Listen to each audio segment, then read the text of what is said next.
Hello students, welcome back to my channel. मेरा नाम है मीना मलिक और आपका मेरे यूट्यूब चैनल स्टडी लवर पर स्वागत है। जैसे कि लास्ट क्लास में हमने डिस्कस किया था, हमारा जो 2.2 एक्सरसाइज है 10th क्लास के मैथ की, उसका हमने सेकंड जो क्वेश्चन था उसका फर्स्ट पार्ट डिस्कस किया था। हमने उसके अंदर क्या डिस्कस किया, पहले हमने क्या किया, जो हमारे पास सम ऑफ जीरोज़ और प्रोडक्ट ऑफ जीरोज़ गिवन था उसकी हेल्प से हमने पोलिनोमियल निकाल ली। पोलिनोमियल की हेल्प से फिर हमने पोलिनोमियल से उसके जीरोज़ निकाले और फिर हमने वेरीफाई किया कि जो रिलेशन गिवन है क्या वो बिल्कुल एग्जैक्ट आए हैं या नहीं अकॉर्डिंग टू पोलिनोमियल। तो कुछ बच्चों ने कहा कि हमारे सिलेबस में नहीं है कि वेरिफिकेशन। मैंने पहले भी बोला था कि आपके सिलेबस में नहीं है वेरिफिकेशन, आप वहाँ से स्किप कर सकते हो अगर आपको नहीं देखना। ठीक है, वो किसके लिए था, वो था उन बच्चों के लिए जो और भी अच्छे से ज़्यादा इंटरेस्ट रखते हैं, डीपली इंटरेस्ट रखते हैं हम मैथ में। तो वो उन बच्चों के लिए था कि वो एक अलग से पॉइंट ऑफ व्यू मिले आपको सोचने के लिए कि जब हमारे पास यहाँ पे सम दे रखा है अल्फ़ा प्लस बीटा का, वो 1/4 गिवन था और अल्फ़ा इंटू बीटा आपके पास -1 गिवन था।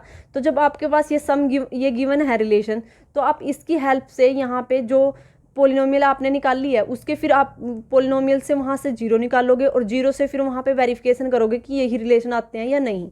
ठीक है, वो सिर्फ उन बच्चों के लिए था जिनका डीपली इंटरेस्ट है मैथ में।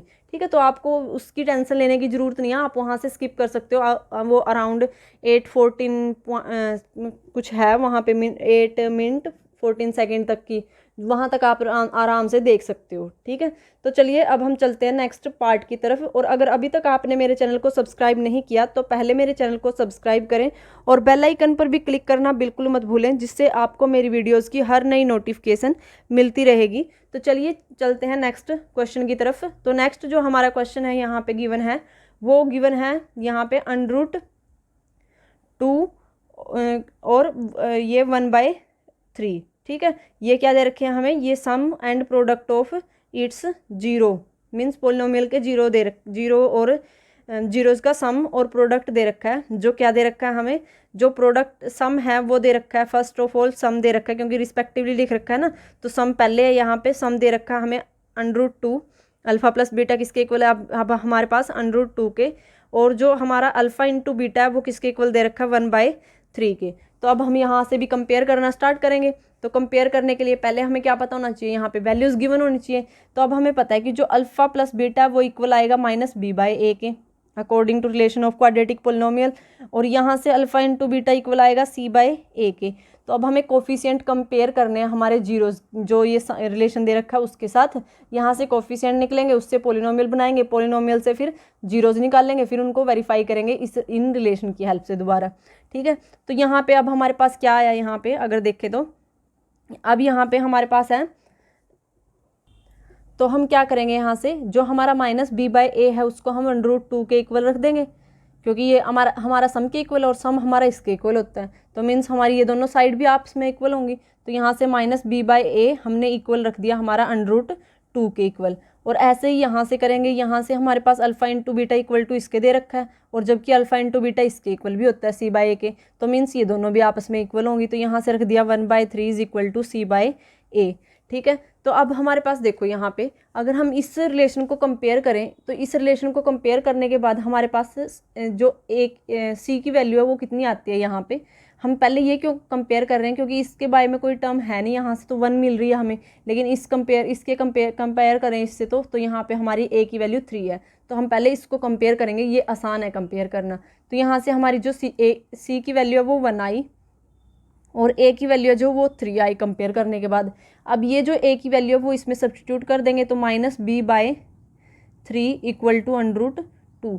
अब ये 3 हमें उधर चला जाएगा तो मल्टीप्लाई में, क्योंकि इधर डिवाइड में है, तो यहाँ से आएगा b इज इक्वल टू 3 √2। अब ये b तो नेगेटिव है तो हमें तो पॉजिटिव चाहिए, तो ये नेगेटिव साइन भी इधर ट्रांसफर कर देंगे, तो यहाँ से b इज इक्वल टू -3/√2 आएगा। ठीक है, तो यहाँ से 3√2 ये आ गया हमारा b की वैल्यू। अब हमारे पास b भी है, a भी है और c भी है। अगर हम यहाँ से चाहें तो हमारी इक्वेशन निकाल सकते हैं। तो हमारी इक्वेशन यहाँ से क्या आएगी, ये आएगी, हम क्या करेंगे यहाँ पे जनरल इक्वेशन लिखेंगे पहले, general equation of quadratic polynomial. तो वो हमारी क्या आई यहाँ पे, ax² + bx + c is equal to 0। अब हम क्या करेंगे, यहाँ पे a और b और c की वैल्यू रखेंगे। तो a की वैल्यू रखी हमने यहाँ पे 3 थी, तो 3x²। हमने b की वैल्यू रखी तो यहाँ पे -3√2 इंटू एक्स थी, और c की वैल्यू हमारी यहाँ से क्या थी 1 = 0। तो जब हमने इसको सोल्व किया तो ये आ गया हमारे यहाँ से 3x² प्लस माइनस, क्योंकि प्लस माइनस माइनस होगा ना, तो यहाँ से 3√2 x + 1 = 0। तो ये आ गई हमारी यहाँ से पोलिनोमियल। तो आई होप कि आपको ये अच्छे से समझ में आ गया होगा कि हमें करना कैसे है, कि हमारे पास कौन कौन से स्टेप होते हैं। फर्स्ट स्टेप जो है हमारे पास वो ये है कि हमें क्या करना होता है, जो हमारे पास रिलेशन गिवन है सम और प्रोडक्ट का, उसको हम रखेंगे पहले। जब हम स्टार्टिंग में हम रिलेशन रखते हैं, जैसे हमारे पास जो जीरोज़ होते हैं अल्फ़ा और बीटा, तो हम अल्फ़ा प्लस बीटा को सम बोलते हैं, अल्फ़ा इंटू बीटा को हम प्रोडक्ट बोलते हैं। तो प्रोडक्ट को प्रोडक्ट के इक्वल रख देंगे और सम को सम के इक्वल रख देंगे। फिर हमने जैसे रिलेशन निकाले हुए हैं कि अल्फ़ा प्लस बीटा हमारा -b/a के इक्वल आता है, और अल्फ़ा इंटू बीटा हमारा c/a के इक्वल आता है। तो हमने क्या किया, वो उनको इक्वल रख लिया। तो वो इक्वल रखने के बाद हमें कंपेयर करने हैं। कंपेयर करने के बाद यहाँ से हमारे कोफिशिएंट मिल गए हमें। अब ये कोफिशिएंट हमने क्या किया, हमारी जो जनरल इक्वेशन है क्वाड्रेटिक पोलिनोमियल की, उसके अंदर a, b और c उनकी वैल्यू सब्स्टिट्यूट कर दी। तो ये था हमारा वैसे तो काम यहाँ पे। लेकिन जैसे कि हमने लास्ट क्वेश्चन में भी हमने सोल्व किया था, हम क्या करेंगे, जीरोज़ भी निकालेंगे और इसकी जो ये जो हमारे सम और प्रोडक्ट है, इनके अकॉर्डिंग जो ये पोलिनोमियल आई है, इसको भी हम वेरीफाई करेंगे। ठीक है, तो उसके लिए हमें अब क्या करना पड़ेंगे, यहाँ पे इसके जीरोज़ निकालने पड़ेंगे। तो अब हम वो देखते हैं। तो अब यहाँ पे भी हमारे अगर देखें हमें क्या करना है, मिड जो टर्म है उसको स्प्लिट करना है। तो वो है हमारी √3√2 ठीक है, और यहाँ से हमारा जो प्रोडक्ट आएगा वो आएगा 3। तो ऐसे टुकड़े करने हैं कि उनका प्रोडक्ट तो ये आए और उनका सम ऐसा आए। तो ये भी पॉसिबल नहीं है। तो यहाँ पे भी हमें कौन सा मेथड लगाना पड़ेगा, वो हमारा डिस्क्रिमिनेंट मेथड होता है। ठीक है, जिसके अंदर हम क्या करते हैं, जो रूट्स है उसको निकालने के लिए सबसे पहले क्या चेक करते हैं, जिसको हम d से रिप्रेजेंट करते हैं b² - 4ac। हम वहाँ पे पहले ये वेरीफाई करते हैं कि अगर हम ये निकाल लेंगे, यहाँ पे जो वैल्यू है अगर वो 0 के इक्वल आती है, फिर तो हमारे जो आंसर होते हैं, जो आंसर आता है वो क्या आते हैं, रियल नंबर आते हैं हमारे रूट यहाँ पे। ठीक है, अगर वो 0 के इक्वल आ जाए। लेकिन अगर वो क्या हो, ग्रेटर देन 0 हो, ठीक है, ग्रेटर देन 0 हो, तो तब हमारे जो रूट आते हैं वो कैसे आते हैं रियल ही हैं उस टाइम पे भी, लेकिन वो अलग अलग होते हैं और ये यहाँ पे सेम आते हैं। ठीक है, और जब हमारे पास क्या हो, लेस देन 0 हो, तब हमें क्या मिलते हैं, नॉन रियल मीन्स इमेजिनरी जो सॉल्यूशन है वो मिलते हैं। तो अब हम इसको भी वेरीफाई करेंगे यहाँ पे। तो इसके लिए अब हम क्या करें, यहाँ पहले d कैलकुलेट करके देख लेते हैं। d हमारा क्या बनेगा, b का स्क्वायर, b हमारा क्या -3√2। तो b का अगर हम यहाँ पे स्क्वायर करेंगे तो, और -4, a की वैल्यू 3 है और b की वैल्यू, c की वैल्यू हमारी यहाँ से क्या आई 1 आई। तो यहाँ पे क्या आएगा, जब इसका स्क्वायर खोलेंगे तो यहाँ पे ये नेगेटिव है, तो नेगेटिव नेगेटिव पॉजिटिव हो जाएगा, और 3 का स्क्वायर 9, और √2 का इसके साथ स्क्वायर कैंसिल हो जाएगा, तो यहाँ पे क्या बनेगा 2, और यहाँ पे हमारे पास 4 3 = 12, तो यहाँ पे बन गया 12। तो 9 2 = 18 और यहाँ पे -12, तो यहाँ पे कितना आया हमारे पास 6। ठीक है, तो अब हमारे पास कितना है यहाँ पे 6। तो 6 का मतलब क्या है, ग्रेटर देन 0। तो यहाँ पे हमें रियल नंबर मिलेंगे जो क्या होंगे, अलग अलग वैल्यूज होंगी जिनकी। तो जो इमेजिनरी हमारे सॉल्यूशन हो तो वो तो फाइंड आउट करने में इम्पॉसिबल होते हैं, लेकिन यहाँ पे तो रियल ही आए हैं हमारे इसके अकॉर्डिंग। तो अब हम क्या करेंगे, अब हम यहाँ पे डायरेक्ट तो हमसे निकल नहीं रहे थे, हमारे पास ऐसे कोई फैक्टर हो ही नहीं रहे थे कि जिनका सम तो हमारा √3√2 आ जाए और उनकी मल्टीप्लिकेशन हमारे पास 3 आ जाए। तो हम क्या करेंगे, यहाँ पे हम ये वाला फॉर्मूला लगाएंगे आगे, जो हमारे जीरोज निकालने के लिए होता है, सॉल्यूशन निकालने के लिए होता है। कौन सा, जो हमने लास्ट क्लास में भी लगाया था, b ±